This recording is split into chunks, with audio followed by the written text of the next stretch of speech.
Com extrema crueldade, a coroa espanhola e a Igreja Católica interpretaram a mensagem do Senhor e, sob o nome de Inquisição, conseguiram a unificação de todo o reino na fé cristã.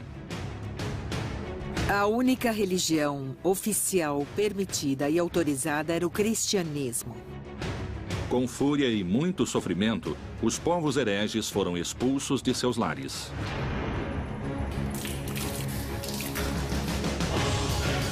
Anos mais tarde, os métodos impiedosos para a evangelização cruzariam o oceano em direção ao Novo Mundo.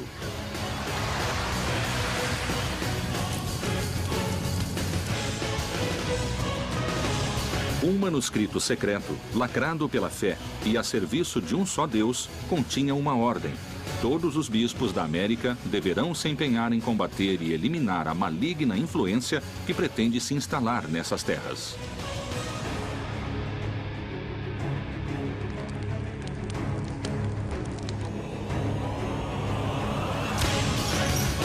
Os métodos e caminhos que forem empregados para levar a cabo essa missão apostólica não envolverão pecado.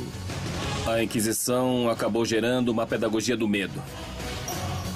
A máquina de repressão religiosa e política mais temível da história chegou à América para acabar com a heresia.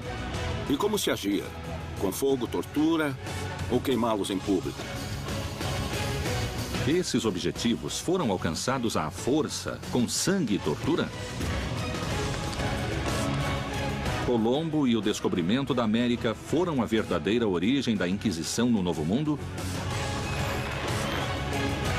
Terá a Inquisição inspirado, séculos mais tarde, o nazismo? A evangelização pela palavra, como manto de seda, encobriu a expansão e o enriquecimento da coroa espanhola.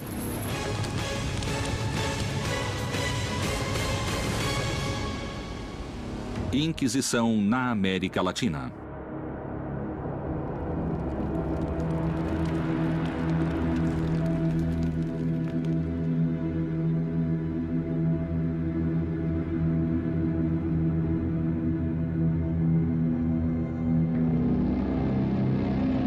Anos antes do descobrimento da América, o Reino de Castela nomeou Frei Tomás de Torquemada como Inquisidor-Geral.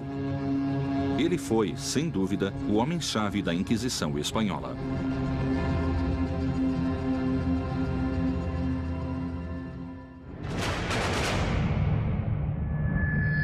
Torquemada foi o primeiro inquisidor. Um homem que não tinha limites, um homem que não tinha nenhum tipo de problemas em queimar qualquer pessoa para poder impor suas ideias.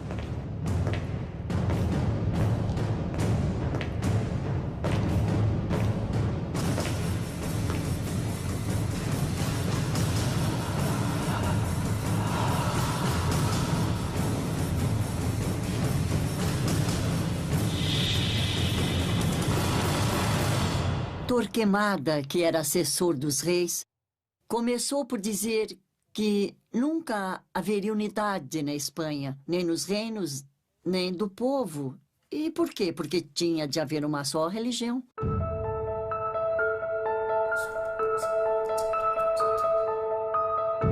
Era um homem temível e sua crueldade era bem conhecida em todos os reinos.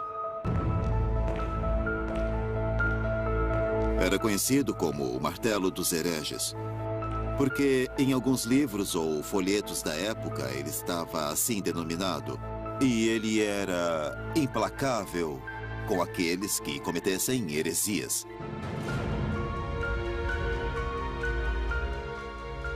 A coroa estava decidida a unificar a fé em um reino onde havia múltiplas crenças.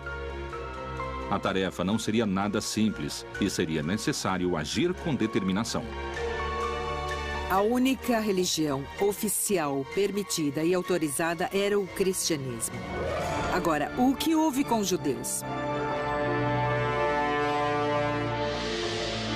Eles tiveram somente duas opções: ou emigrar para o norte da África ou para outro reino europeu, ou se converter ao cristianismo.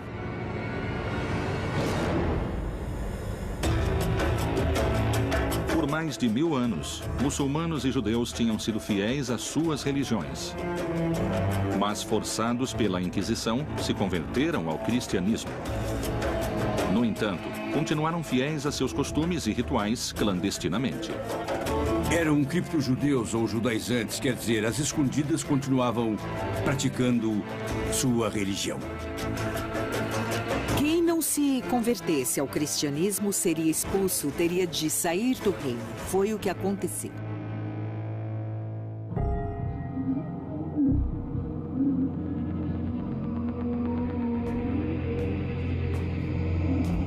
O terrível monge da Inquisição espanhola, através de sangue, tortura e morte, conseguiu a unificação da fé e a expulsão dos hereges. E a Inquisição passou a perder força por não ter inimigos declarados. Mas o Novo Mundo traria outras ameaças à religião católica. A Inquisição, que estava agonizando em Aragão, foi simplesmente ressuscitada pelos reis católicos, que a encarregaram de vigiar todo o reino, cada parte do reino, para perseguir a quem se afastasse da ortodoxia. A obsessão de Torquemada pelo cristianismo navegaria intermináveis milhas marítimas em direção do novo continente, que finalmente receberia a cruz.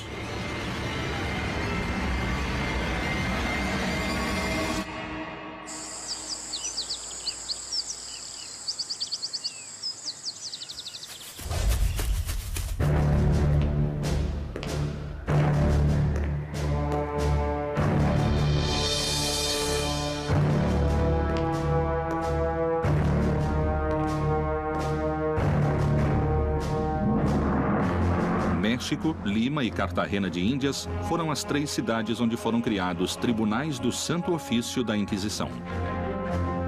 As inquisições na América funcionaram de forma diferente, porque cada sociedade tinha ameaças diferentes. A sociedade mexicana, a sociedade limenha, de Cartagena, essas sociedades que receberam o tribunal tinham ameaças e inimigos diferentes. Vamos lembrar que a justificativa da conquista do Novo Mundo se deu por sua evangelização. Então, as autoridades políticas costumavam colaborar com as autoridades eclesiásticas na repressão dos cultos andinos. As notícias provenientes da América falavam de uma terra próspera, abundante e selvagem.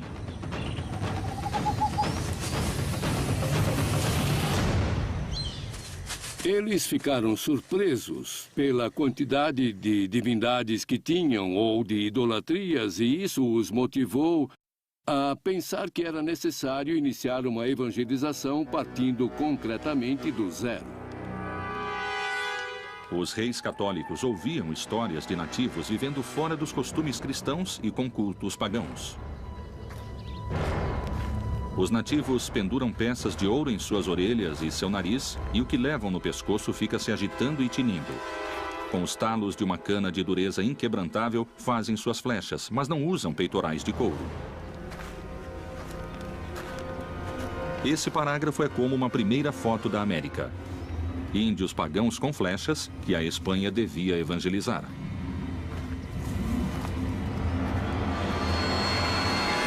A existência do indígena vai suscitar inúmeros debates na cultura europeia.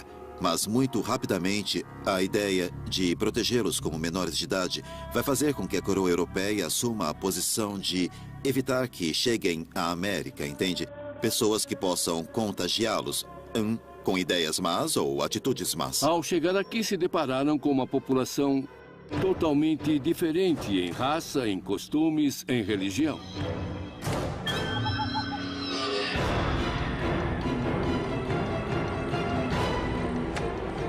Quando encontravam rituais humanos com sacrifícios humanos, isso justificava de alguma forma a conquista do ponto de vista do cristianismo.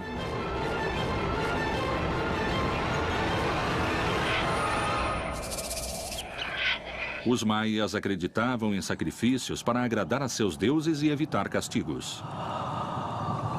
O ritual variava conforme a época do ano e era acompanhado de danças entre os maias. Como no México Antigo, sempre existiu a dança ligada ao culto e ao ritual religioso.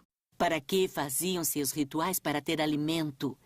E por isso ofereciam aos deuses sacrifícios de humanos, e isso não será extirpado pela Inquisição, nem pela nova cultura que vem do Ocidente. Esses rituais aterrorizavam conquistadores e religiosos. Obviamente, para os espanhóis, os sacrifícios humanos eram coisas do demônio. Mais ou menos era assim que definiam. É claro que era bem difícil cristianizar uma população, não é? Indígena e com ritos e cultos tão ancestrais. E ainda mais em pouco tempo. A coroa espanhola havia aprendido a combater a heresia. Os mesmos métodos seriam trazidos ao Novo Mundo e o indígena finalmente teria sua cruz. A América nunca mais seria a mesma. Inquisição na América Latina.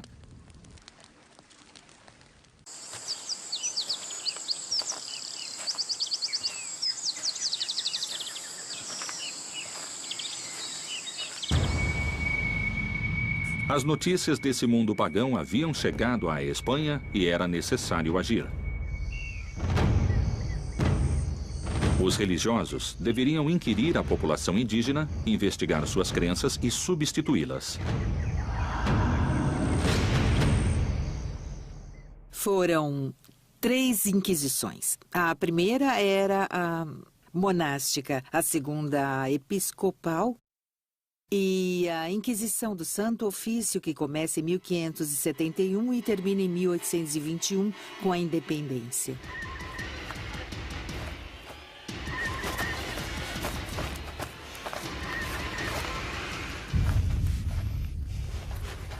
A Inquisição tinha uma dupla natureza. Por um lado, uma natureza política, para conquistar e ampliar os domínios da monarquia hispânica, e por outro, uma função espiritual religiosa para converter as almas indígenas ao cristianismo.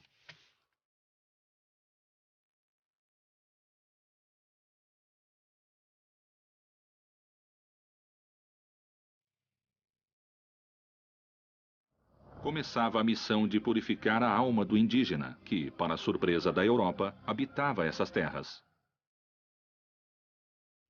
A Inquisição Episcopal começou com o primeiro arcebispo do México, Frei Juan de Zumárraga, e aí podemos falar no que foi uma verdadeira Inquisição para índios. Ele chegou sem ser bispo.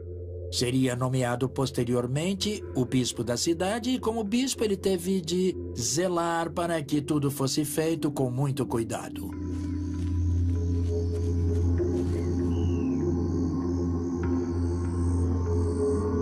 Eles eram obrigados a mudar certos comportamentos, certas práticas e principalmente a adotar as novas espanholas e cristãs, mas também era permitido que, se eles de repente errassem, porque não entendiam o evangelho, tivessem a possibilidade de voltar atrás no erro. No momento em que descobriram que eles supostamente estavam convertidos, mas que continuavam usando elementos que eram códices ou ídolos, nesse momento, os elementos se tornaram negativos e por isso deviam ser destruídos.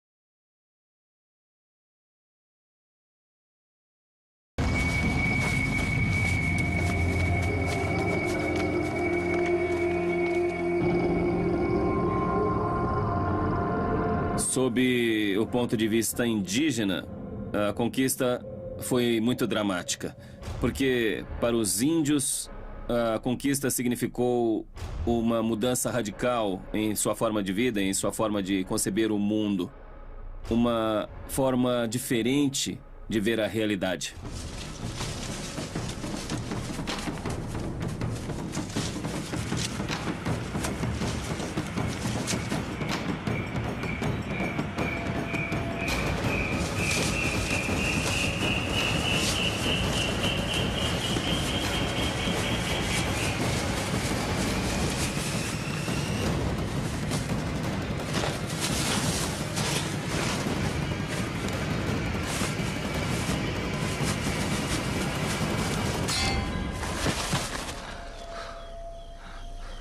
E quando eles continuaram com suas práticas consideradas pagãs, então aí entraram os inquisidores.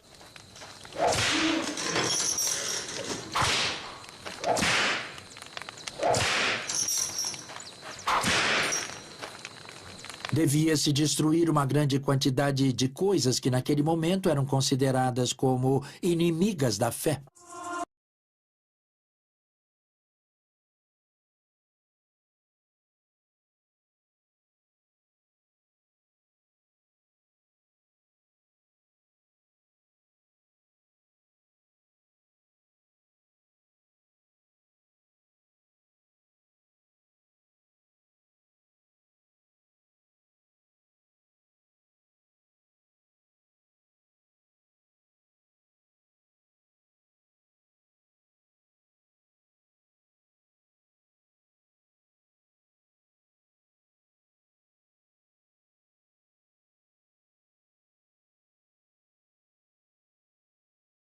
Que tinham sido utilizados para adoração aos deuses antigos, entre eles códices. Os princípios da Inquisição na América foram caracterizados por uma extrema brutalidade para com o habitante primitivo da terra. Finalmente, a coroa espanhola havia conseguido seu objetivo e cravado uma cruz no coração da América.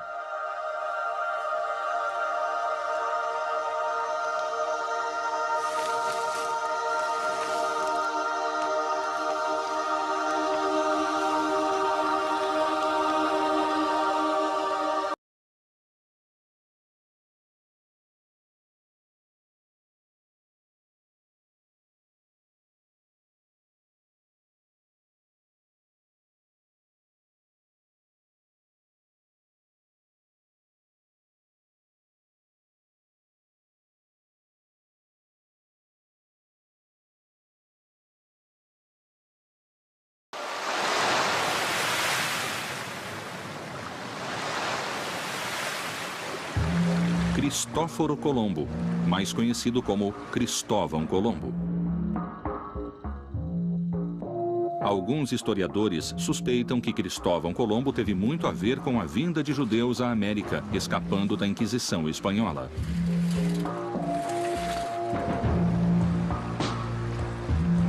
Colombo praticava secretamente o judaísmo? Muito se especula sobre a origem de Colombo, inclusive se ele seria um judeu ou um filho de criptojudeus, mas não. Hoje sabemos que de fato não era assim. Não só por ele, como por seu diário de navegação, onde ele faz um sem número de alusões e menções a Deus, a Virgem e a Trindade, buscando amparo na própria divindade para proteger sua empreitada. As origens de Colombo são muito questionadas. E, com certeza, os hispanistas mais cruéis negam qualquer possível origem judaica. Há muitas versões sobre quem foi Cristóvão Colombo. Entre os historiadores, cada um considera que ele nasceu em uma cidade, que ele era de pais diferentes. Pessoalmente, creio que Colombo era filho de criptojudeus. Os tribunais do Santo Ofício da Inquisição haviam avançado com força, aplicando todo o seu poder sobre os indígenas, sua cultura e sua religião.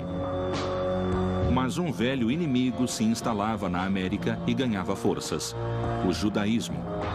Teria Cristóvão Colombo ajudado o povo judeu a escapar da Inquisição espanhola? No ano de 1492, já não tinha mais judeus na Espanha. Ou estavam convertidos ou tinham sido expulsos. Quer dizer que no momento em que Colombo empreende sua viagem, estava resolvida a questão dos judeus, foram embora ou se converteram.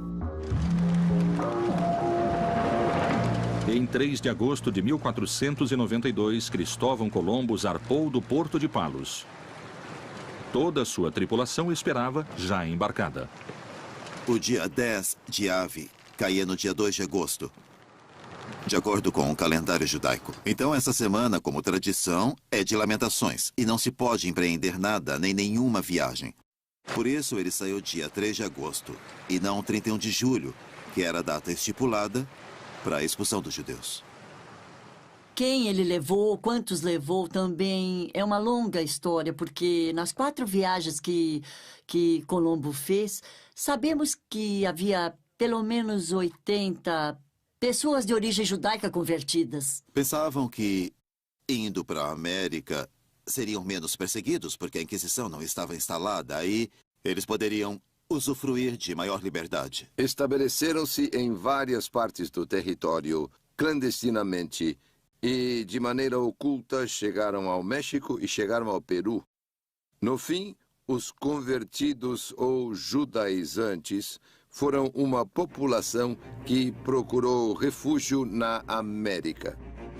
Apesar da luta dos tribunais da Inquisição para estabelecer o cristianismo na América, os judeus não tardaram a voltar a seus antigos rituais em segredo, como tinham feito na Espanha. Teria chegado o momento de reutilizar os terríveis aparelhos de tortura trazidos da Espanha?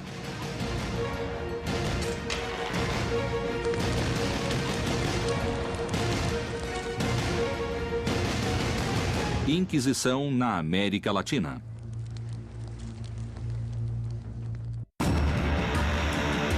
Expulsos da Espanha, os judeus aproveitaram as viagens de Colombo à América para procurar novas regiões onde se instalarem. A Inquisição havia conseguido avançar na evangelização do indígena, mas o judaísmo representava um perigo para os novos cristãos da América. Os inquisidores viam mesmo uma ameaça religiosa nos judeus ou simplesmente viram a oportunidade de condená-los para ficar com suas riquezas?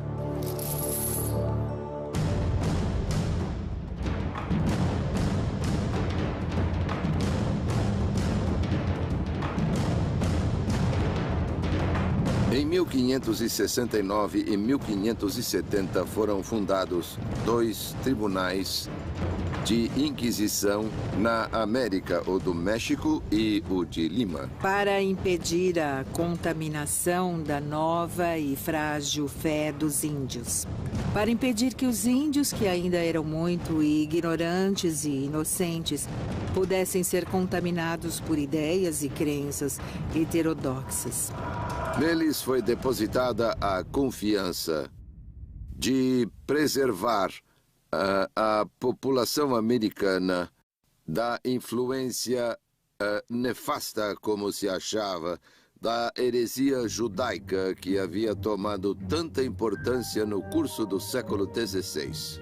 O judaizante era o judeu que, por razões de conveniência, se deixou batizar, mas que, no fundo, rendia culto à Torá e a todas as instituições judaicas. Para frear o inimigo judeu do catolicismo, a Inquisição exigia pureza de sangue católico. Na América, só se aceitará a cruz.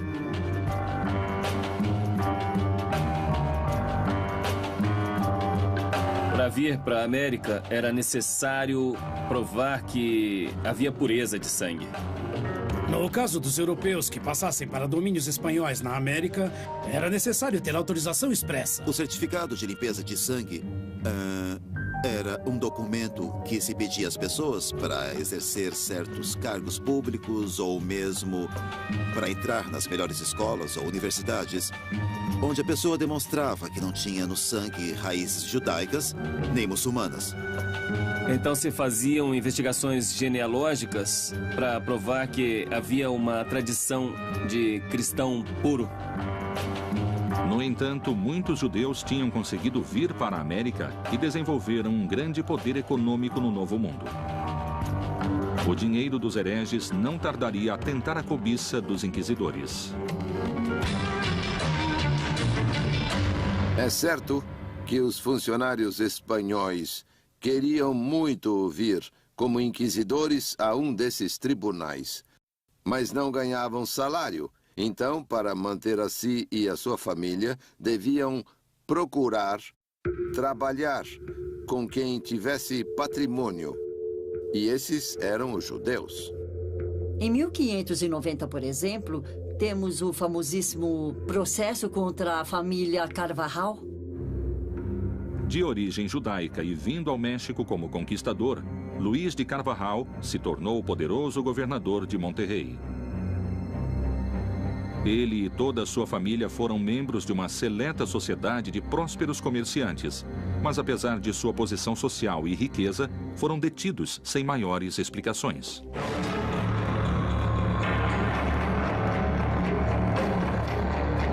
Luís de Carvajal, o Velho, governador de Nova Leão, foi implicado na medida em que era o patriarca, o chefe de uma família na qual a maioria dos membros era judaizante. Quando uma pessoa era detida, não sabia por que era detida. Era levada a uma cela onde era mantida por várias semanas. Foi perseguido, interrogado, foi acossado e julgado, porque se temia que ele também fosse judaizante, mas isso nunca foi comprovado. A família Carvajal se estabeleceu na cidade do México e no norte da Nova Espanha, em Torreón, até que foram denunciados e trazidos, a certa altura, à cidade do México para responder ao processo e, finalmente, foram acusados e processados.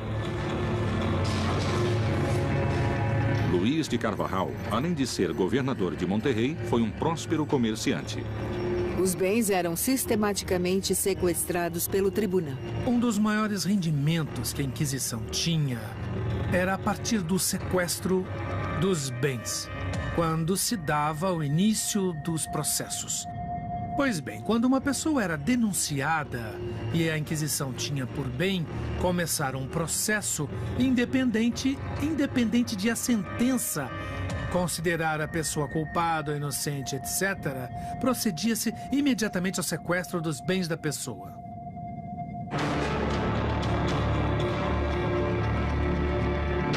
A Santa Inquisição havia se transformado em um ente arrecadador dos dois lados do oceano, mas especialmente na América.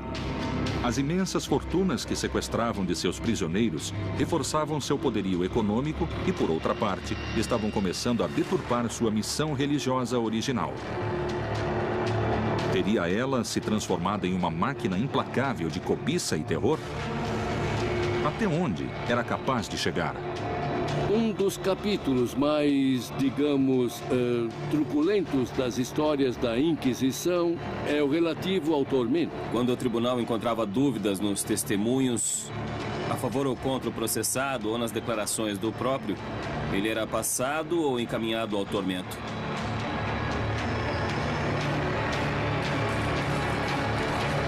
Eram feitos vários interrogatórios, eram colhidas várias declarações nas quais se podia recorrer à tortura. Sim, a tortura existiu, obviamente. Era uma técnica empregada por todas as justiças, civis e religiosas, até o século XVIII. O tormento era reconhecido por todas as legislações da Idade Média. Quer dizer, quando se devia conseguir uma confissão, havia o procedimento de causar sofrimento que não produzisse a morte, nem o rompimento de ossos, por exemplo, nem derramamento de sangue. Naquele tempo, o temor era o caminho mais rápido para chegar à verdade. Mas a Santa Inquisição cuidava zelosamente da pureza de suas mãos. Os inquisidores sabiam que não podiam manchar as mãos com sangue humano, porque isso era um pecado, e não podiam pecar dando a morte a uma pessoa ou causar derramamento de sangue. Era o carrasco que torturava, um profissional da justiça civil. A Inquisição não tinha carrascos especiais, e ele era pago. Devia se pagar. O carrasco da justiça civil era um profissional, não um psicopata. Muitas vezes, se torturava com a intenção de obter a verdade. Era sob coação que uma pessoa tinha de declarar um delito pelo qual estava sendo julgado ou sentenciado durante a Inquisição. Muitas vezes, os artesãos da época produziam obras de arte macabra e competiam entre eles. Aquele que chegava a inventar algo realmente terrível era implicado, era acusado de de ter feito algo tão macabro que só poderia ser com a ajuda da mão do diabo. E esse era torturado por sua própria criação. O tormento significava justamente a ideia de mortificar a carne para extrair a pureza. E para extrair a pureza, os tribunais do Santo Ofício da Inquisição utilizavam métodos engenhosos e certeiros. O chamado potro era o primeiro elemento a ser usado para infligir sofrimento. Era a primeira forma de levar a cabo a obtenção de uma confissão. A pessoa era obrigada a se deitar sobre um estrado de madeira e começava a ser esticada com sucessivas voltas de uma roda. As extremidades assim puxadas produziam, dessa forma, uma dor intensa. Uma volta, 2 voltas, nos braços e nas pernas. Não se podia ir além de 6 voltas. Era proibido. Devia-se parar. E muitas vezes, se o carrasco se excedesse e não tivesse cuidado no manejo da corda, podia cortar as articulações dos pulsos, dos pés ou da cintura e provocar lesões graves que podiam levar à morte da pessoa sofrendo o tormento. A aplicação do tormento a uma pessoa trazia consequências inesperadas a seus familiares. No passado, a cada tortura que se infligia às vítimas, os familiares teriam de pagar pelo serviço. É uma coisa incrível, não? Era a última chacota perpetrada contra os condenados. O governador Carvajal morreu em 1595 na prisão por causa das dolorosas torturas recebidas e o resto da família dele pouco depois na fogueira.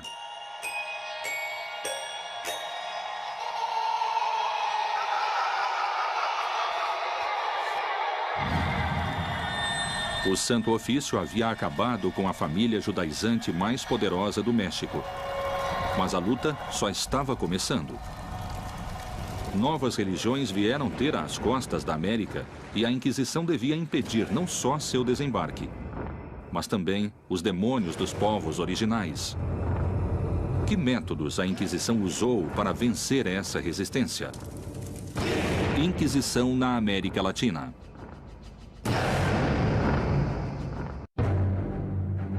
Enquanto no México a Inquisição se ocupava de impedir o judaísmo, outras religiões chegaram à costa do Peru pelo Oceano Pacífico. Em uma corrida contra o tempo, era necessário reforçar a presença da Inquisição em Lima para proteger a fé católica. Buscava a Inquisição afastar os inimigos da Espanha e suas religiões? Temiam a perda do terreno religioso?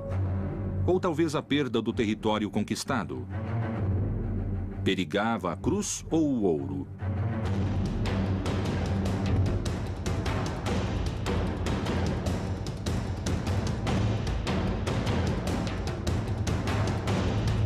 A Inquisição chegou a Lima em 1569, com o vice-rei Francisco de Toledo. A Espanha o nomeou vice-rei e, nessa mesma data, constituiu o Tribunal de Lima. Museu do Congresso e da Inquisição. Reforçou-se a ideia de reprimir qualquer tentativa de prática religiosa alternativa. Perseguiram qualquer tipo de atitude propensa a ser luterana ou calvinista, porque eram as religiões do inimigo. Lima foi um dos territórios mais afastados da Espanha. Ter um controle e segurança sobre esse território foi um dos feitos mais difíceis para a Espanha. Através do comércio chegavam muitos barcos de várias bandeiras, mas principalmente piratas e corsários, marinheiros ingleses e holandeses, com religiões muito diferentes do cristianismo. Na época, o protestantismo estava ligado à pirataria, que assolava os domínios espanhóis, tanto na América, quanto na costa do Pacífico e do Atlântico, e como também em, como se diz, mar aberto. E a Inquisição mostrou sua completa energia e disposição para impedir que ele entrasse em território americano. Claramente havia uma relação duríssima com a Inquisição nos castigos que eram dados a esses estrangeiros residentes. O Tribunal da Inquisição de Lima, consciente do perigo, decidiu agir e castigar duramente luteranos e protestantes. Conhecendo muito bem os mecanismos e como funcionava o Tribunal de Justiça, imediatamente renunciaram à sua fé e viraram católicos. Então, tecnicamente falando, a Inquisição não poderia sentenciar a penas capitais ou outras penas maiores pessoas que tinham se convertido à fé. O fogo sempre foi um fator importante em todas as religiões, desde que o homem é homem. O fogo é o que queima, que purifica, que faz o pecado desaparecer. No período que vai de 1570 a 1600, houve uma sequência de 46 processos dirigidos a estrangeiros. A grande maioria deles com acusações de luteranismo. O primeiro processado foi um francês chamado Matheus Salado. Salado é a forma castelhana do que devia ser Salade, mas o nome que aparece é Matheus Salado.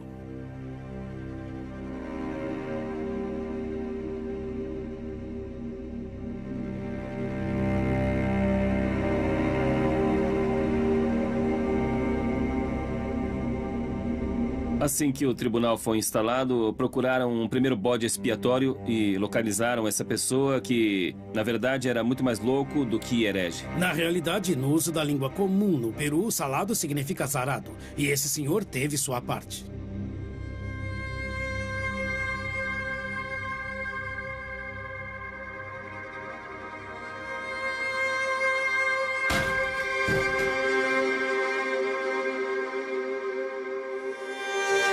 Era uma pessoa, um humilde marinheiro ou ex-marinheiro, com escassa formação em questões de teologia, e foi bastante fácil, não é?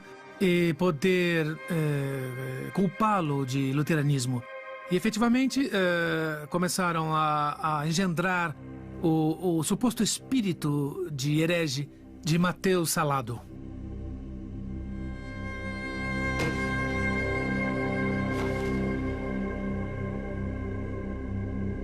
Disseram que ele era luterano, como os protestantes em geral, pelo fato dele ter feito declarações e afirmações contrárias aos dogmas católicos. Os blasfemos foram os principais réus do Tribunal da Inquisição. Pessoas de língua comprida que diziam frases ou palavras de algum agravo à doutrina católica.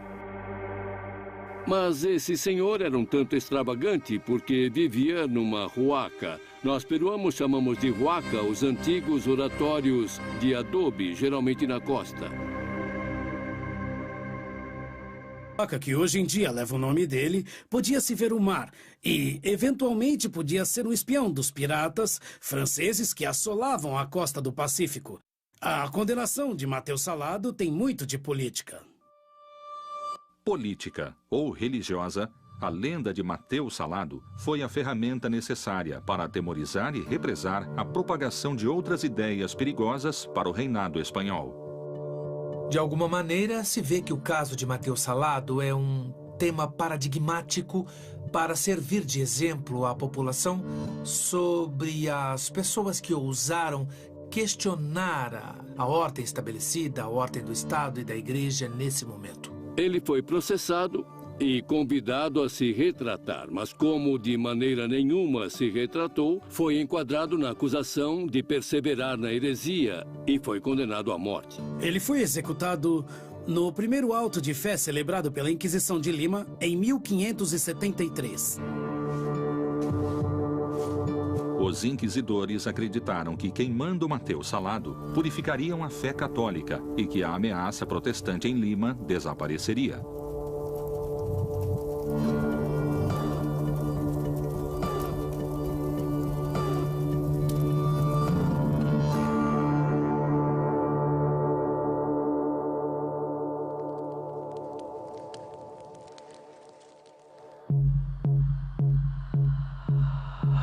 A Santa Inquisição havia agido com dureza no México sobre os indígenas e judeus, e em Lima sobre os protestantes.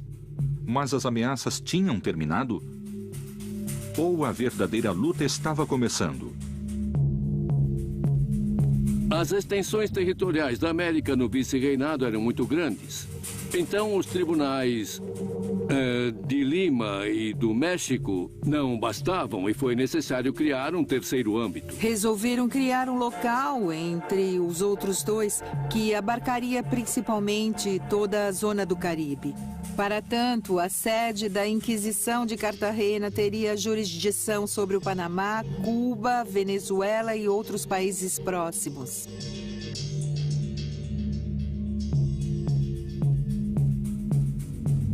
Em 1610, fundaram o Tribunal de Cartagena de Índias, no norte da Colômbia, na costa do Atlântico.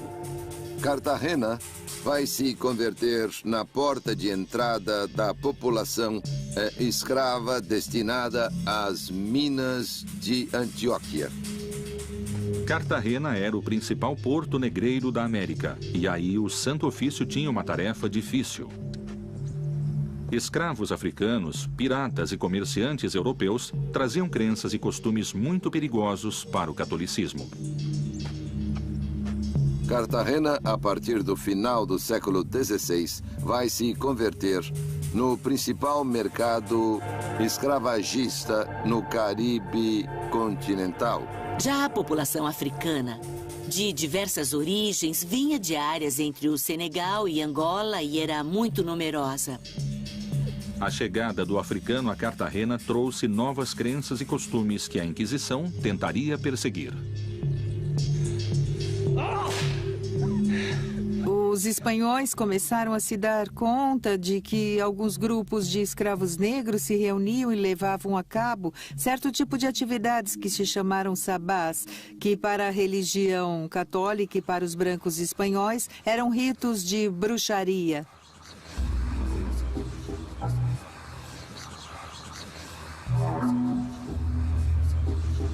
Os inquisidores sabiam muito claramente da persistência dentro das populações africanas já residentes em Cartagena de uma prática muito específica que seria geral a todos esses povos da África Ocidental, que era o culto aos mortos.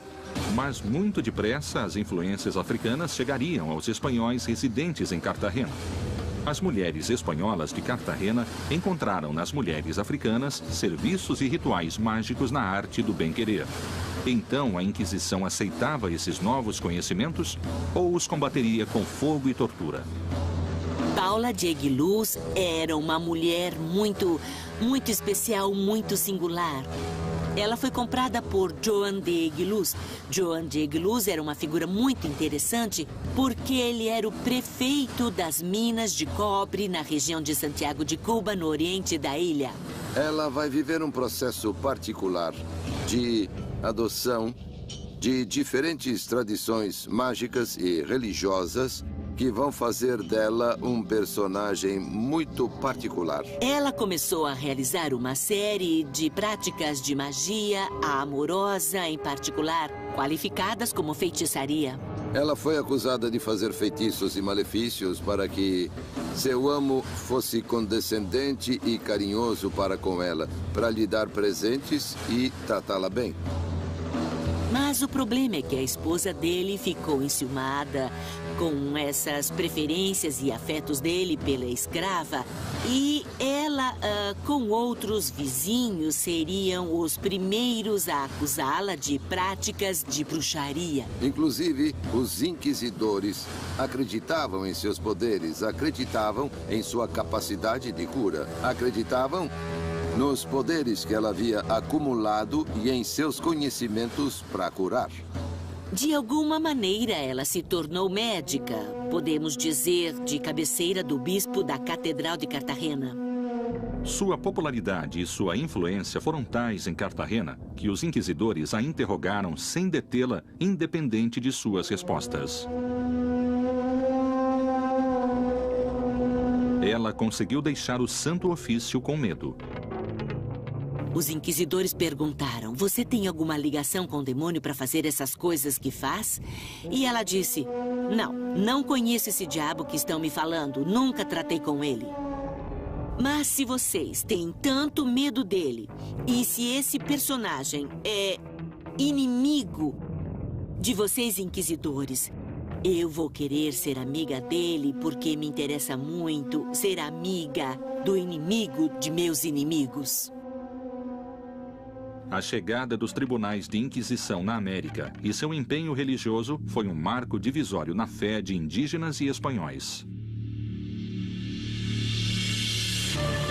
A Santa Inquisição, em nome da fé, tinha açoitado com sua cruz os indígenas da América e só um milagre poderia aproximá-los a esse novo Deus trazido de tão longe.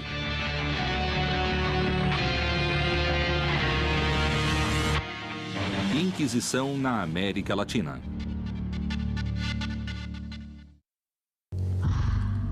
A Inquisição havia arrasado o povo indígena, destruindo seus objetos de adoração. Como o índio açoitado se aproximaria de seus carrascos? Poderiam índios e brancos unir-se sob uma mesma religião? Já tinha terminado a conquista através da guerra e da primeira evangelização. No entanto, muitos indígenas se convertiam, talvez sem muito convencimento, até que em 1531, uma expressão de Deus em forma maternal mudou tudo. O sucesso histórico da evangelização do México tem como protagonistas a velha Espanha, a jovem América, o bispo inquisidor Frei Juan de Zumárraga e um índio chamado Juan Diego. Frei Juan de Zumárraga e Juan Diego vieram na mesma época. De fato, coube ao Frei Juan de Zumárraga acalmar um pouco a luta e também acalmar as adversidades, o descontentamento dos índios e, por outra parte, a ambição dos espanhóis. Juan Diego, um humilde indígena convertido ao cristianismo, seria testemunha de um feito sobrenatural. Juan Diego tomou o caminho da cidade do México e teve de passar pelo lado oeste do Cerro Tepeyac. De repente, em uma área abandonada, ele ouviu uma voz feminina falar com ele junto com um canto de pássaros e com um bom curioso, subiu ao alto da montanha e aí ele viu uma mulher e falou com ela com todo respeito em língua indígena. A curiosidade de Juan Diego o teria levado ao Cerro Tepeyac, onde os astecas haviam construído um santuário. É certo que naquele lugar, anos antes, havia construído um oratório à deusa Tonantzin, a mãezinha, como a chamavam os índios, mas era só isso. Depois de muitos anos, a mãezinha dos indígenas, essa jovem mulher, teria reaparecido. Seria a visão da antiga deusa do Cerro Tepeyac uma feliz coincidência para ajudar a evangelização dos astecas? Por outra parte, a aparência com que ela se apresenta era de Tecuatlaxupi, que significa a mãe de Deus por quem se vive. Os espanhóis, ao ouvirem língua nahuatl, Tecuatlaxupi, procuraram algo parecido foneticamente e usaram a palavra Guadalupe, que era uma população de perto de Cáceres, na Espanha. Fica a ideia de que a Virgem de Guadalupe poderia ser a mãe protetora dos indígenas, a quem se pode pedir favores e que intercede por eles ante o novo Deus, para que aos poucos o aceitem como único Deus. Os astecas chamavam sua deusa feminina de Tonantzin, que significa Nossa Mãe. Os conquistadores retomaram esse nome porque lhes pareceu conveniente aos propósitos da fé católica, em cuja doutrina Maria é a mãe de toda a criação. Há deuses que são semelhantes ou a quem se dá o poder de fazer atividades iguais, e foi acontecendo uma combinação de rituais e de ritos para que, dessa maneira, surgisse uma convivência e uma aceitação da religião cristã por parte dos indígenas. Os astecas tinham várias deusas da terra e todas elas eram consideradas como a mãe do povo. Uma das deusas mais influentes era Coatlicue, a deusa que dava a vida e a morte, que era a guia do povo mexica. Os deuses eram representados de maneira antropomórfica, ou seja, eles continham elementos humanos e elementos animalescos e elementos próprios. Os espanhóis deram outro sentido à figura de Guadalupe, utilizando em sua vestimenta símbolos da dualidade da religião asteca. Coatlicue dava vida, mas também atirava. As duas faces da mãe dos mexicas foram representadas no vestido da Virgem de Guadalupe. O vermelho e o sol, que significam a vida, e o azul do manto e a lua, que assinalam a morte. Então toda essa simbiose se reflete no caráter dos deuses. Foi um processo longo, pelo qual até hoje podemos ver, mesmo pelo rosto das pessoas, a presença do indígena, de seus ritos e de suas formas de crença e cosmovisão. Tanto a Virgem Maria como Coatlicue tinham ficado grávidas de maneira milagrosa. As duas haviam parido o salvador de seu povo e, principalmente, as duas eram as protetoras de seus devotos. Após a aceitação por parte dos astecas dessa aparição, nasceu o culto à Virgem de Guadalupe, identidade do México e da América Latina. A Virgem de Guadalupe foi instaurada na Nova Espanha como um elemento de coesão para que os indígenas crescem na religião cristã, para que aceitassem e adotassem essa religião como sua e também como elemento que daria a eles identidade. O milagre da Virgem de Guadalupe uniria o espanhol e o índio sob uma mesma fé. Esse fato marca o começo da devoção a uma imagem católica por parte do índio americano. De alguma maneira, fica manifesto que essa imagem iria unir agora o indígena juntamente com o espanhol. Sem mais sacrifícios humanos. É por isso que Santa Maria de Guadalupe e Juan Diego tiveram um papel tão importante para a evangelização desta terra. A imagem de uma jovem mulher no Cerro Tepeyac havia conseguido então a união de dois mundos antagônicos.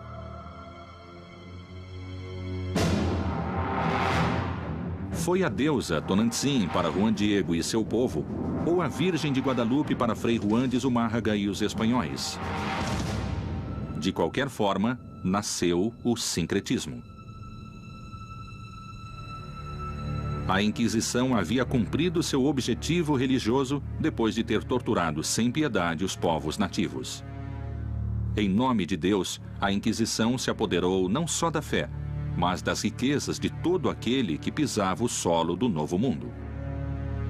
Estando tão longe dos reis católicos, teria a Inquisição sido contagiada pela ambição dos conquistadores?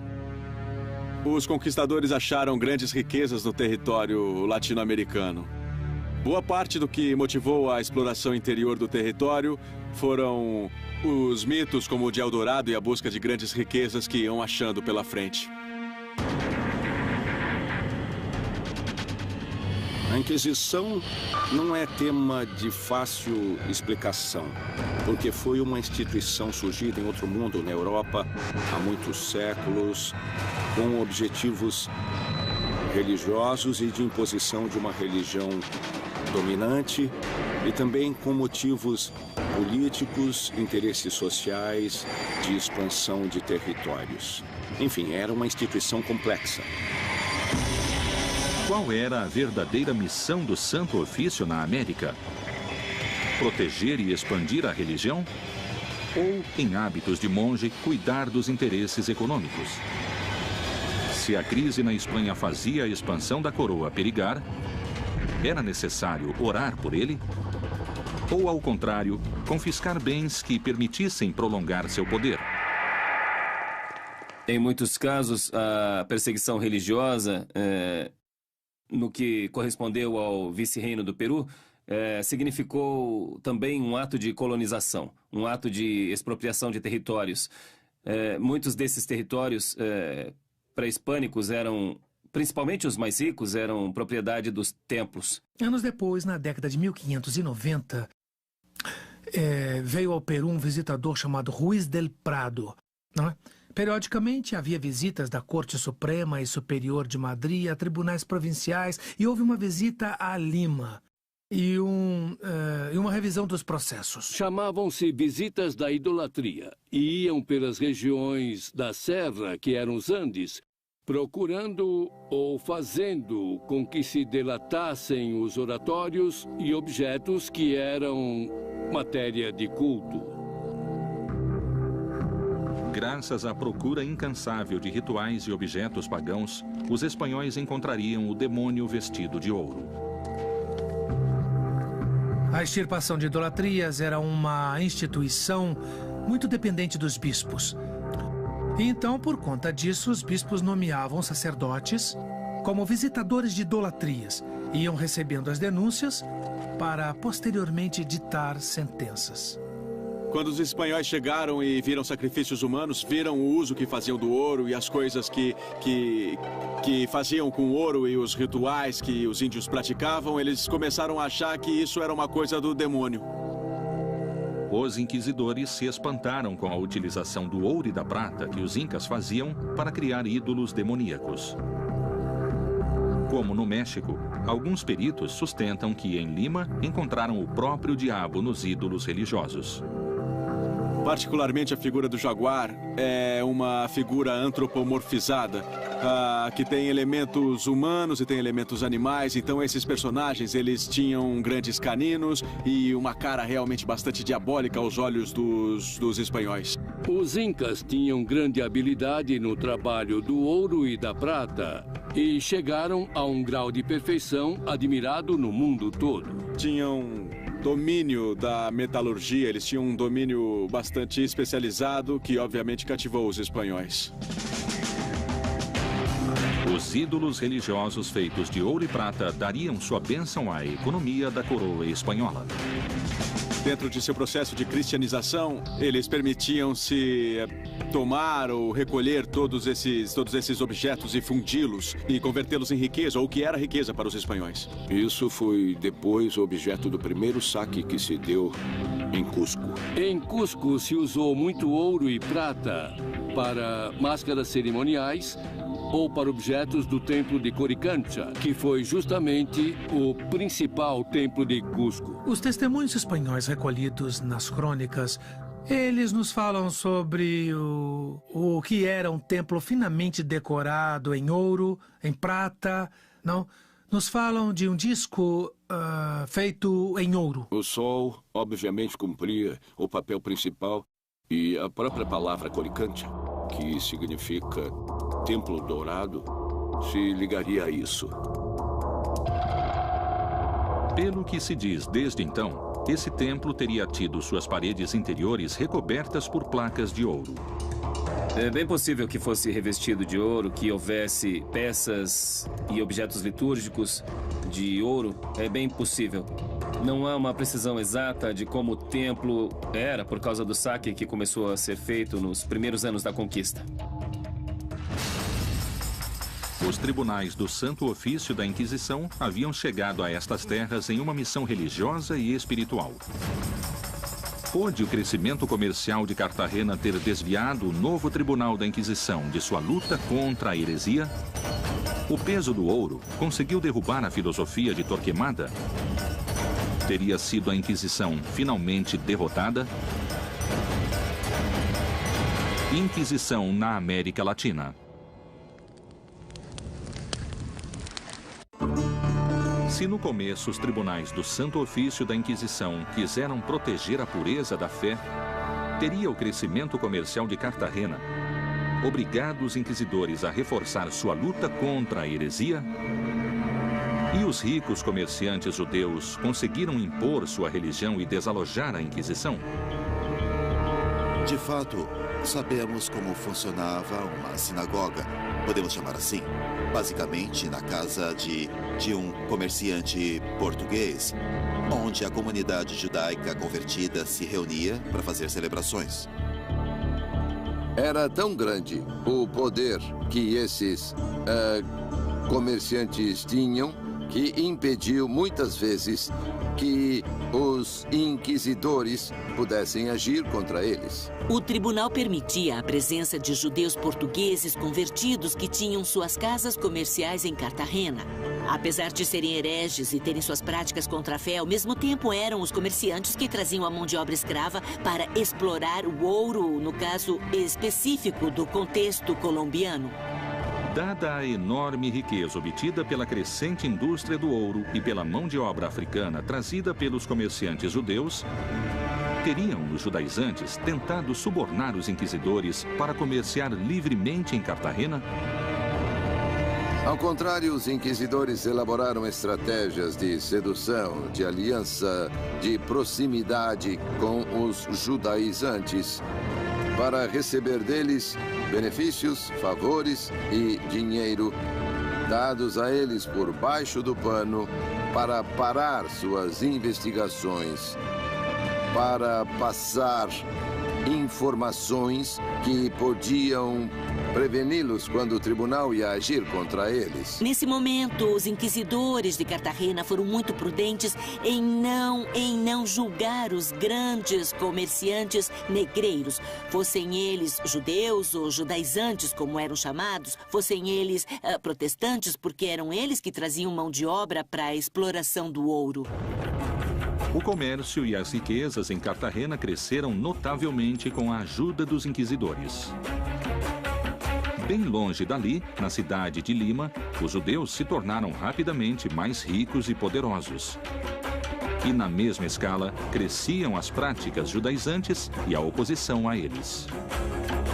Eles se tornaram um setor poderoso e influente na sociedade colonial, que gerou muita rivalidade com comerciantes de origem sevilhana e também com líderes da igreja dentro da educação superior. O problema com a população judia é que era uma população de mesmo nível social, que era às vezes economicamente mais poderosa. Então aconteciam enormes conflitos e era preciso agir. E como se agia? Com fogo, tortura ou queimá-los em público. Os comerciantes judeus eram praticamente os donos do comércio em Lima, ao mesmo tempo em que a economia na Espanha ficava cada vez mais fraca. Os judeus tinham poder no âmbito comercial antes de serem expulsos da Espanha. A Espanha estava vivendo uma crise econômica e reduziu os recursos para os trabalhos do tribunal. E, nesse sentido, os membros do tribunal tinham de pensar em obter dinheiro para continuar seu trabalho. O Santo Ofício começou a vigiar os judeus por seu crescimento. A Inquisição havia detectado um plano secreto. Em Lima, no ano de 1635, houve um processo que se chamou a Grande Cumplicidade. A Grande Cumplicidade foi um processo descoberto pela Igreja Católica, no qual um grupo de portugueses de origem judaica propunha justamente a independência do país, apoiando-se na frota holandesa. E certamente uma conspiração da comunidade judaica para apoderar-se do comércio do vice-reinado do Peru teria consequências políticas nefastas para a Espanha. Do ponto de vista do domínio do vice-reino, com certeza. Para frustrar os planos da Grande Cumplicidade, cerca de 300 pessoas foram detidas e interrogadas pelo Tribunal da Inquisição. Teria acabado a ameaça para o Santo Ofício de Lima? E a Inquisição teria apenas interesse religioso em deter os judaizantes dessa cumplicidade? Ou terá existido uma motivação econômica? Podemos dizer que a Inquisição também tinha outros interesses.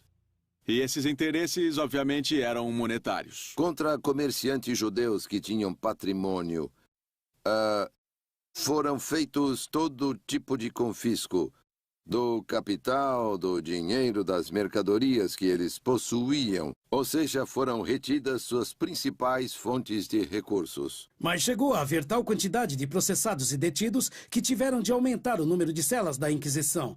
Tiveram de multiplicar, alugar casas vizinhas para poder deter todos os processados e todos os suspeitos de delito de ser judaizante.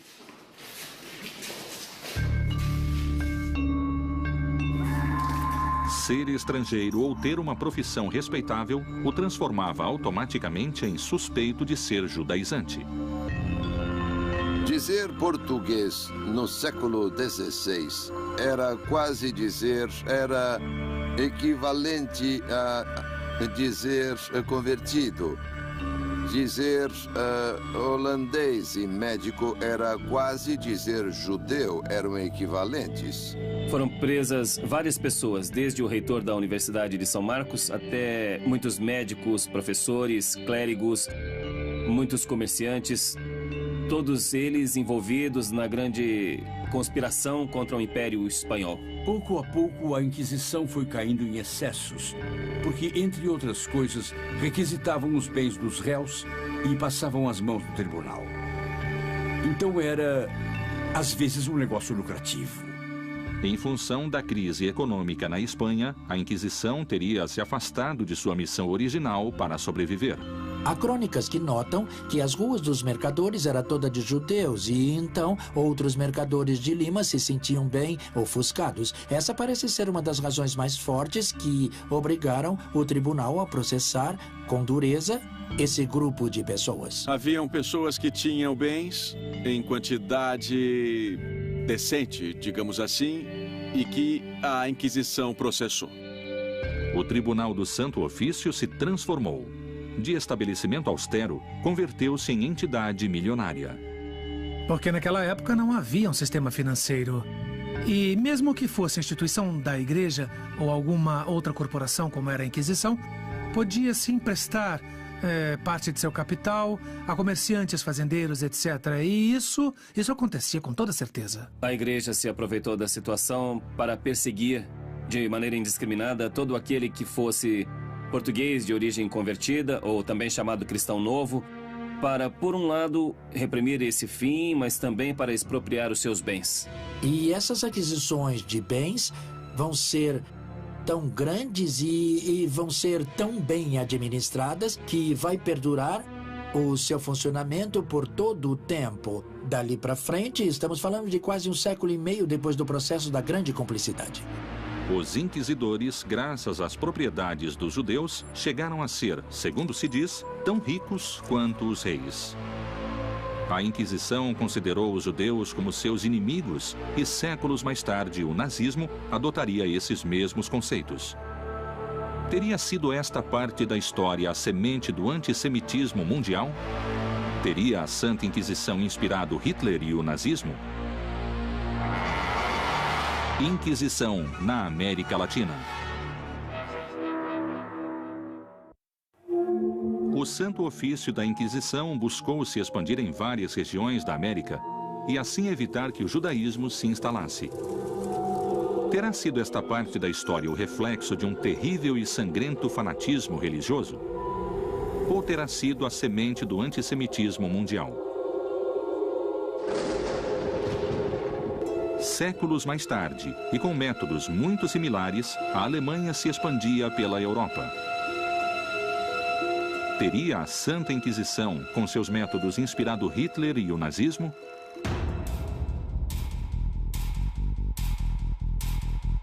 Os judeus representaram um inimigo tanto para a fé católica quanto para a economia da monarquia. Não só foi um perigo pela introdução e pela difusão da religião hebraica, como também pelo poder econômico que concentrava. 500 anos mais tarde, Hitler retomou essas ideias e todo o nazismo, porque não podemos pensar em Hitler sozinho. Nunca houve um senhor que convenceu os demais a fazerem as coisas. Sempre há uma cabeça. Ao longo da história, começam a aparecer notáveis coincidências entre o nazismo e a Inquisição.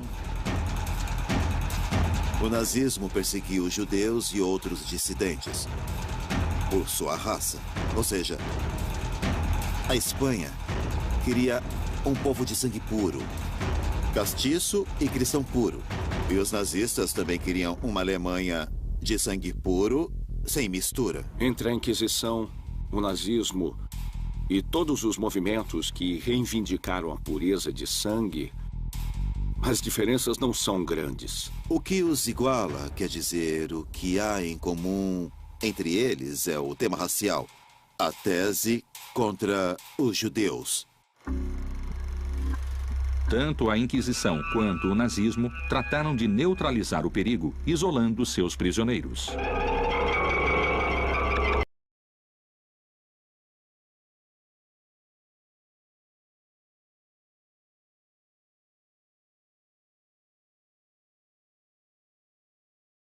De idolatria, ou de serem pessoas importantes das idolatrias. Aí os padres jesuítas administravam esse colégio e se encarregavam de um trabalho exaustivo com eles. Era praticamente um centro de reclusão. Na pobreza, na miséria das celas dos tribunais da Inquisição, muitos enlouqueceram e acabaram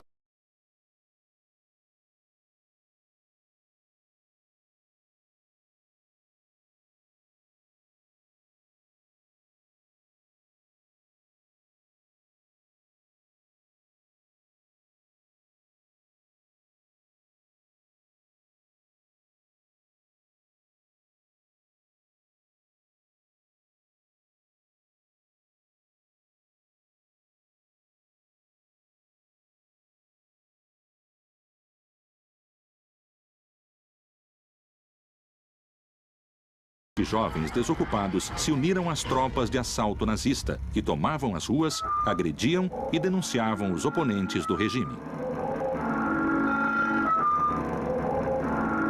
A Inquisição gerou uma pedagogia do medo em todo o mundo hispano-americano. E a delação foi uma dessas armas. Tanto a Santa Inquisição como o nazismo sabiam que o medo lhes traria uma importante quantidade de colaboradores. Durante a época do vice-reino, a Inquisição se serviu de um sistema que se chamou os Familiares do Santo Ofício.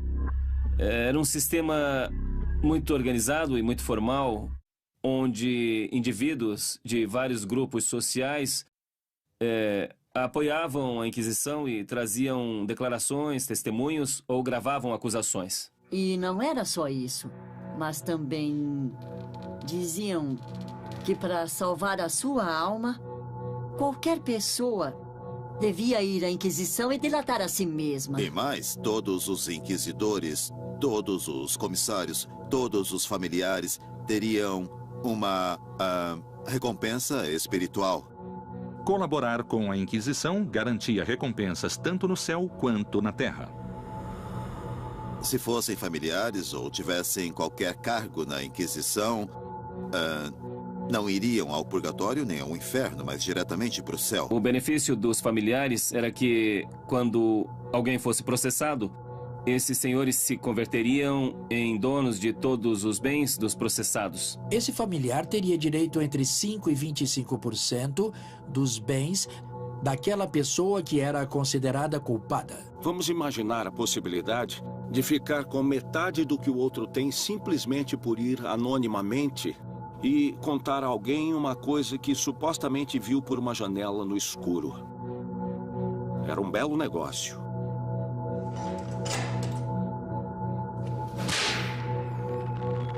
Outra coincidência histórica. Ambos obrigavam os condenados a usar uma roupa especial.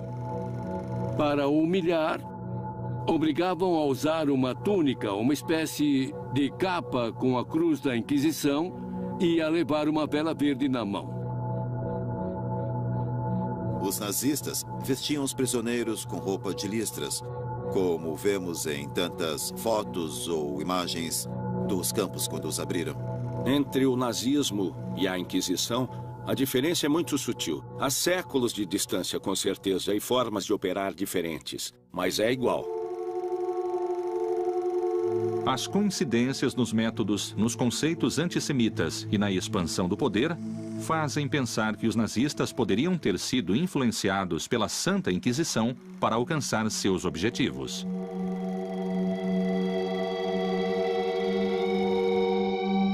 Após sua passagem para a América e a cristianização do indígena, 5 séculos mais tarde a Igreja Católica pediria perdão. quais foram os ensinamentos e as consequências da Inquisição nestas terras? A Inquisição, com certeza, conta em sua história com grandes injustiças e excessos. É impossível negar. Nos últimos anos, João Paulo II emitiu uma mensagem na qual pedia perdão pelos famosos chamados pecados da Igreja, entre os quais incluía as perseguições pela Inquisição. Após 500 anos do descobrimento da América, a Igreja Católica realizaria o maior exame de consciência de toda a sua história. O Papa reconheceu que houve abusos, reconheceu que houve faltas de compromisso, reconheceu que houve omissões, mas não por parte de todos. No entanto, deve-se reconhecer. E sugeriu a criação de uma comissão para estudar profundamente quais foram esses erros. Quais foram os abusos ou omissões no passado, para que não voltem a acontecer e para que a Igreja possa se sentir também orgulhosa e digna do que é. Não só retificar, mas pedir perdão pelos excessos e equívocos históricos que foram cometidos. O olhar atual da Igreja sobre a Inquisição na América está situado em um passado com valores sociais próprios de outras épocas. É certo que, com a perspectiva do século XXI, hoje existe a noção de direitos humanos. Ninguém pode ser perseguido por suas ideias e crenças, mas não era assim na época moderna, nem na Idade Média, quando pertencer à comunidade da Igreja era o que dava sentido à pessoa, ao indivíduo. Era parte da realidade a obrigação de permanecer fiel a um credo, que era o credo católico. Deve-se compreender que era outro momento da história. Surpreendentemente, a Santa Inquisição no México era percebida naqueles anos com um significado muito diferente do atual. Nos 3 séculos de vice-reinado, não houve um só levante popular contra a Inquisição. Quer dizer que as pessoas aceitavam que a Inquisição existisse. Era parte da realidade. Mas o conformismo social, calar a pessoa, isso sim é muito mexicano, não discordar abertamente, evitar o enfrentamento, preferir ficar quieto, nunca se sabe, assim foi com a Inquisição no México. O povo nunca se rebelou contra a Inquisição, nem na Europa, nem aqui. Possivelmente, muitas das tarefas levadas a cabo pela Inquisição tenham passado despercebidas pelo povo da Nova Espanha. As pessoas, talvez acostumadas ao temor, só se preocupavam pelo que pensariam os outros, não com a própria consciência. Quando se lêem jornais ou fatos de destaque da Nova Espanha, se vê neste dia foi justiçado um espanhol. Pouco a pouco, a decadência política da Inquisição no Velho Mundo traria mudanças.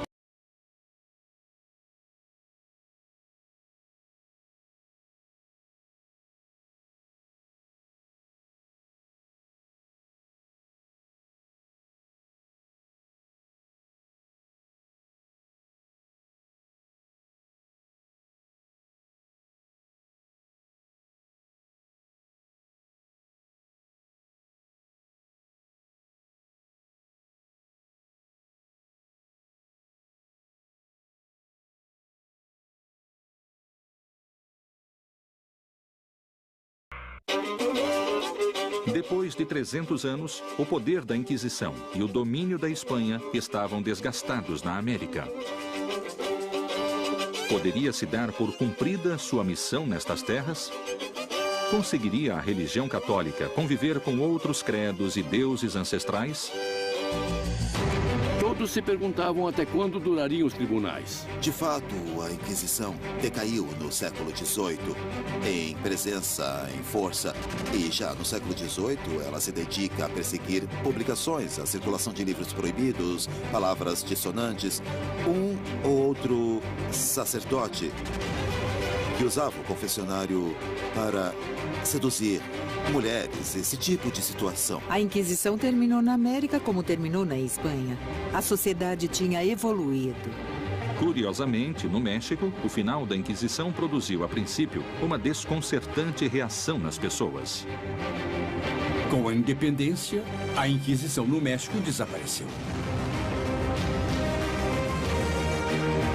Quando a Inquisição desapareceu, aqui houve gente que se preocupou.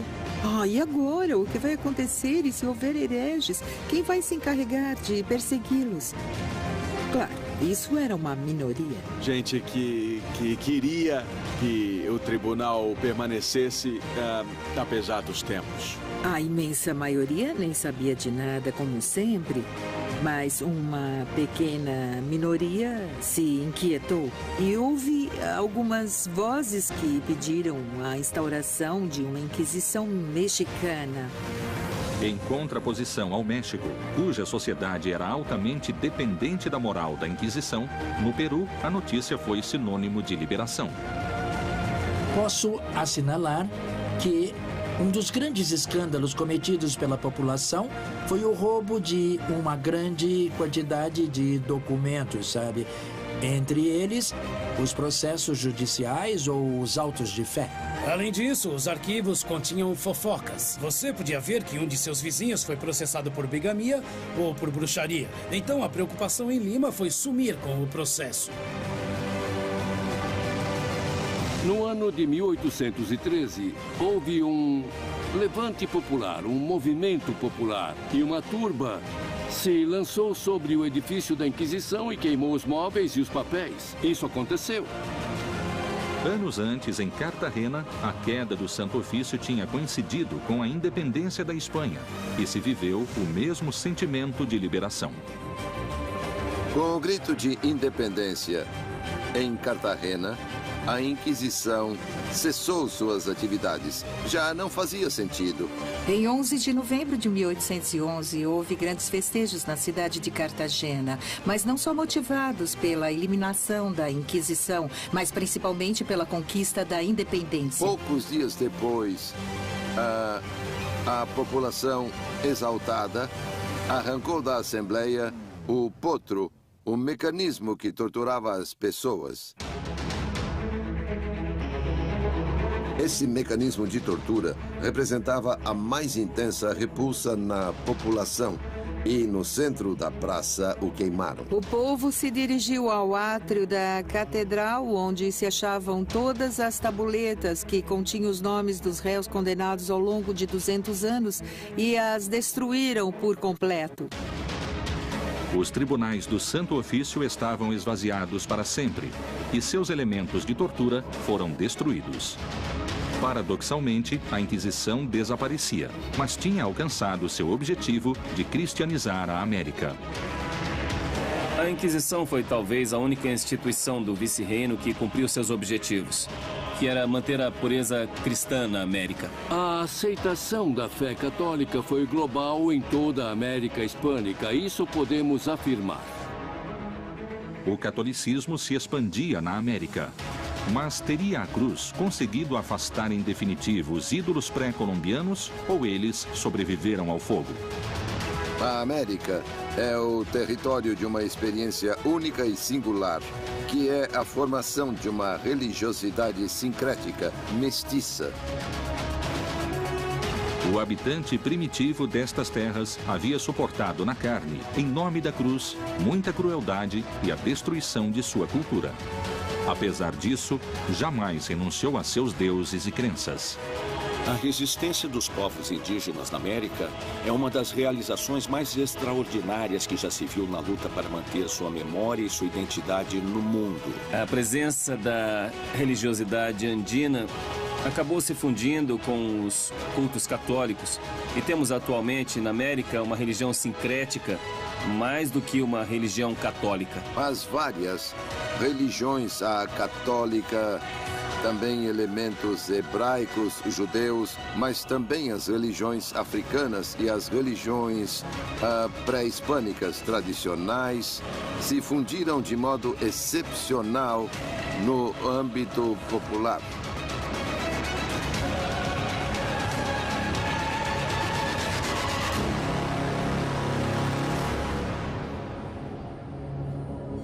Vamos pensar que foram 400 anos nos quais essas populações mantiveram sua memória e sua identidade e continuam a mantê-las.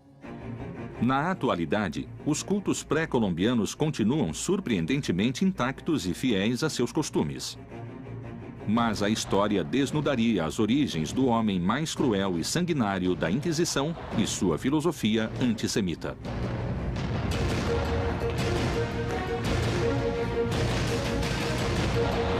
Torquemada foi o primeiro inquisidor. Sua origem era de uma família judia convertida há muitos anos. Frei Tomás de Torquemada, o martelo dos hereges, se encarregou de queimar os escritos e todo o que revelasse sua origem judaica, até os pertencentes à sua avó, uma judia convertida. Torquemada considerava sua ascendência hebraica uma mancha que o envergonhava. Seu repúdio a tudo o que não fosse católico não acabaria em seu túmulo e seria transmitido a estas terras.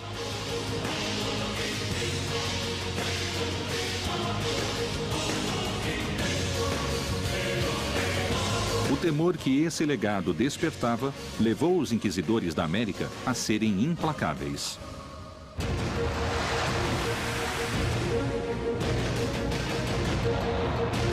Os povos originários da América foram testemunhas da chegada do homem branco e sua cruz.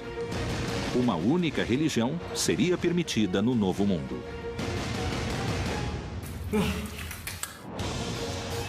À força, com sangue, tortura e morte, o catolicismo se havia instalado para sempre. A cruz havia sido cravada com firmeza no Novo Mundo. Não se trata mesmo de se justificar, mas de reconhecer que se equivocaram, que deviam ter ficado mais perto do Evangelho. Até hoje, se cita um velho dito popular daquela época. Ninguém escapa do tribunal da Inquisição. Até morto, ele o castigará.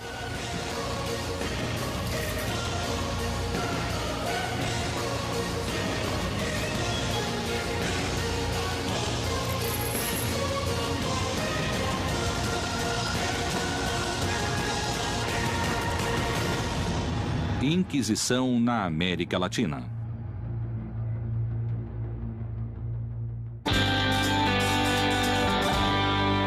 De protegê-los como menores de idade, vai fazer com que a coroa europeia assuma a posição de evitar que cheguem à América, entende? Pessoas que possam contagiá-los, com ideias más ou atitudes más. Ao chegar aqui, se depararam com uma população totalmente diferente em raça, em costumes, em religião.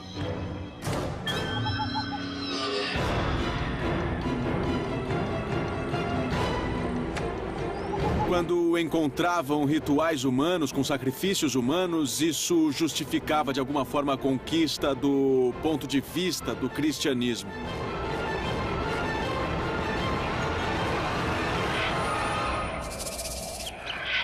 Os maias acreditavam em sacrifícios para agradar a seus deuses e evitar castigos.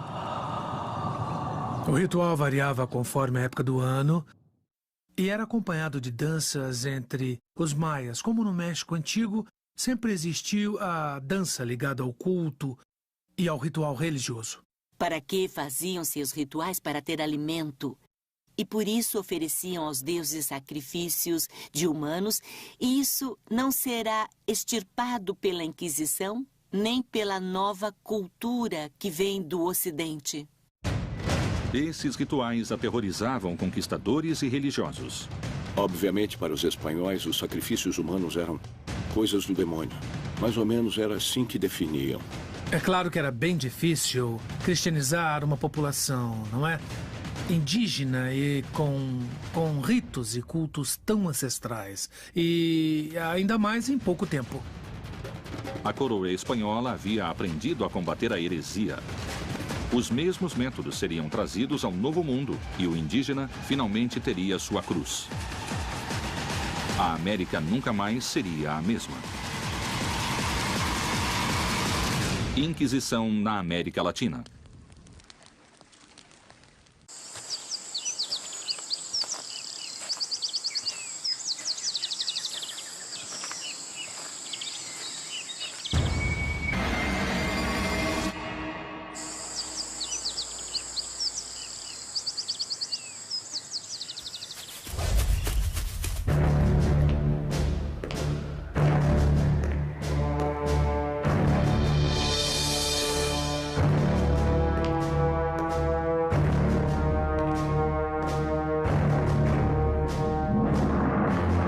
México, Lima e Cartagena de Índias foram as 3 cidades onde foram criados tribunais do Santo Ofício da Inquisição. As inquisições na América funcionaram de forma diferente, porque cada sociedade tinha ameaças diferentes.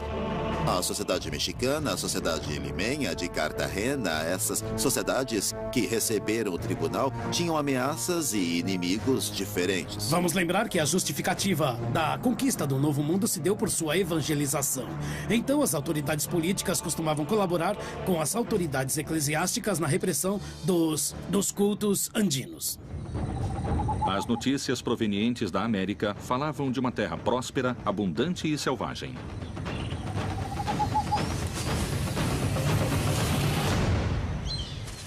Eles ficaram surpresos pela quantidade de divindades que tinham ou de idolatrias, e isso os motivou a pensar que era necessário iniciar uma evangelização partindo concretamente do zero.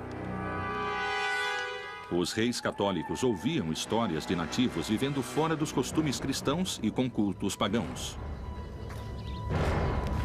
Os nativos penduram peças de ouro em suas orelhas e seu nariz, e o que levam no pescoço fica se agitando e tinindo.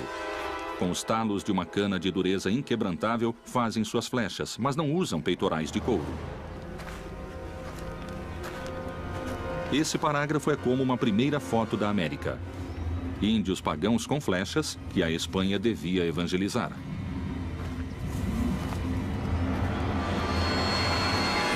A existência do indígena vai suscitar inúmeros debates na cultura europeia, mas muito rapidamente a ideia... A coroa estava decidida a unificar a fé em um reino onde havia múltiplas crenças.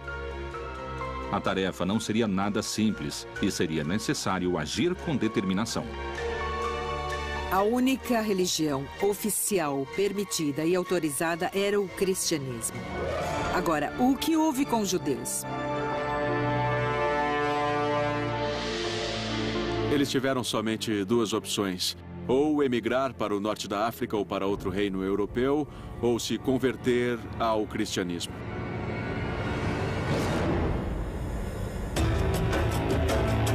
Por mais de 1000 anos, muçulmanos e judeus tinham sido fiéis às suas religiões. Mas, forçados pela Inquisição, se converteram ao cristianismo. No entanto, continuaram fiéis a seus costumes e rituais clandestinamente. Eram cripto-judeus ou judaizantes, quer dizer, as escondidas continuavam praticando sua religião. Quem não se convertesse ao cristianismo seria expulso, teria de sair do reino. Foi o que aconteceu.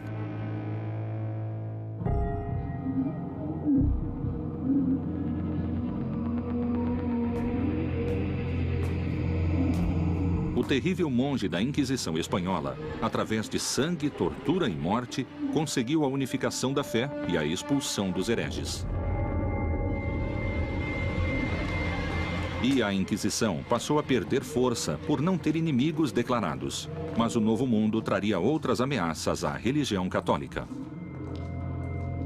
A Inquisição, que estava agonizando em Aragão, foi simplesmente ressuscitada pelos reis católicos, que a encarregaram de vigiar todo o reino, cada parte do reino, para perseguir a quem se afastasse da ortodoxia. A obsessão de Torquemada pelo cristianismo navegaria intermináveis milhas marítimas em direção do novo continente, que finalmente receberia a cruz.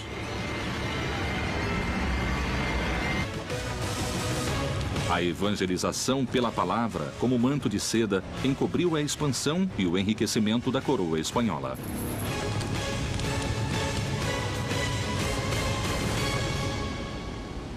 Inquisição na América Latina.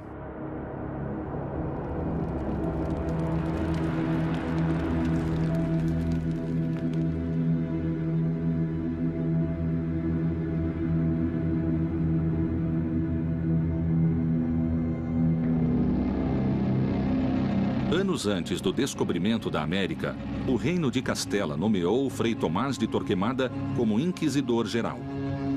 Ele foi, sem dúvida, o homem-chave da Inquisição espanhola.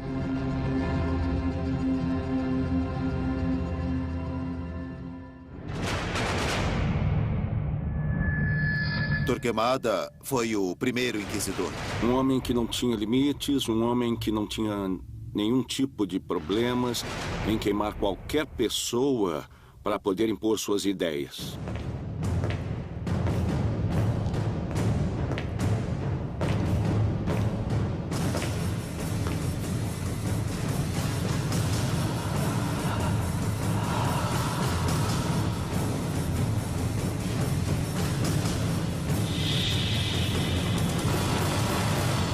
Torquemada, que era assessor dos reis, começou por dizer que nunca haveria unidade na Espanha, nem nos reinos, nem do povo. E por quê? Porque tinha de haver uma só religião.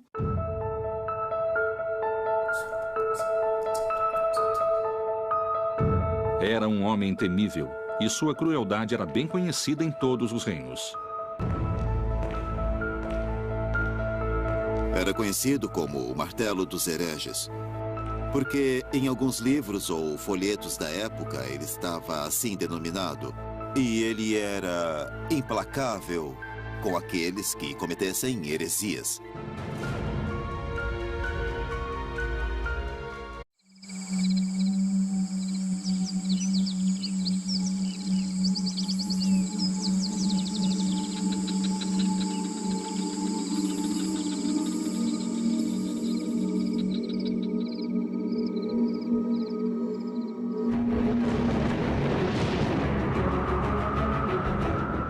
Com extrema crueldade, a coroa espanhola e a Igreja Católica interpretaram a mensagem do Senhor e, sob o nome de Inquisição, conseguiram a unificação de todo o reino na fé cristã.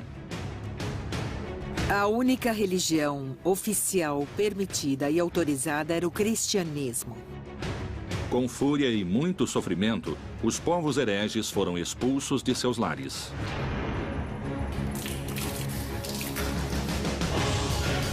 Anos mais tarde, os métodos impiedosos para a evangelização cruzariam o oceano em direção ao Novo Mundo.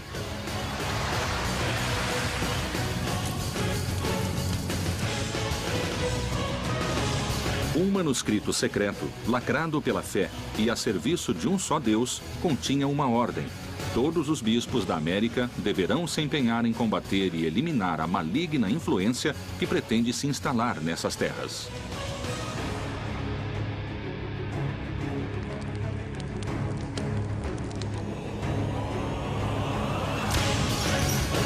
Os métodos e caminhos que forem empregados para levar a cabo essa missão apostólica não envolverão pecado. A Inquisição acabou gerando uma pedagogia do medo. A máquina de repressão religiosa e política mais temível da história chegou à América para acabar com a heresia. E como se agia? Com fogo, tortura ou queimá-los em público?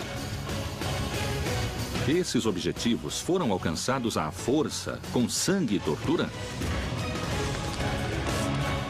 Colombo e o descobrimento da América foram a verdadeira origem da Inquisição no Novo Mundo? Terá a Inquisição inspirado séculos mais tarde o nazismo?